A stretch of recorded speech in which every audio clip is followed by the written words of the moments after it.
Hello hi everyone. இன்னைக்கு நம்ம பூண்டு மிளகு குழம்பு எப்படி பண்ணலான்னு பார்க்கலாம் வாங்க. ஒரு கடாயில் 1 ஸ்பூன் தேங்காய் எண்ணெய் ஊற்றிட்டு மிளகு, தனியா, 3 பூண்டு, 3 காஞ்ச மிளகாய், கொஞ்சம் பச்சரிசி, கொஞ்சம் கறிவேப்பிலை எல்லாம் போட்டு நல்லா வதக்கி எடுத்துக்கோங்க. நல்லா வாசனை வரும். அதுக்கப்புறமா ஸ்டவ் ஆஃப் பண்ணிக்கோங்க. அதை தண்ணி ஊற்றி மிக்ஸி ஜாரில் அரைச்சி எடுத்துக்கோங்க. மீன்வேல் நம்ம புளி கரைச்சி வச்சுக்கலாம். இப்போ குழம்பு தாளிக்கலாம்.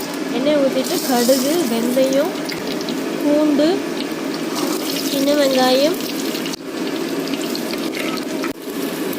கறிவேப்பிலை எல்லாம் போட்டு நல்லா வதக்கி எடுத்துக்கலாம். கரைச்சி வச்சிருக்கிற புளி தண்ணியை இதில் ஊற்றிக்கோங்க. கொஞ்சம் நல்லா தண்ணி சுண்டட்டும். கொஞ்சம் மஞ்சள் தூள் ஆட் பண்ணிக்கலாம். கலரி விட்டுக்கோங்க. மஞ்சள் தூள் ஆட் பண்ணிவிட்டு அரைச்சி வச்சிருக்கிற விழுதை நம்ம இந்த புளி தண்ணியில் சேர்த்துக்கலாம்.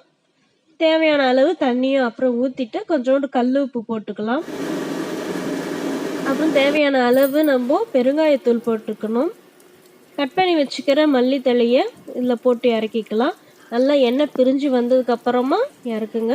சுவையான பூண்டு மிளகு குழம்பு ரெடி. இது நம்ம சாதத்துக்கு ஊற்றிட்டு சாப்பிட்லாம். இட்லி தோசைக்கு கொண்டு தொட்டுட்டு சாப்பிட்லாம்.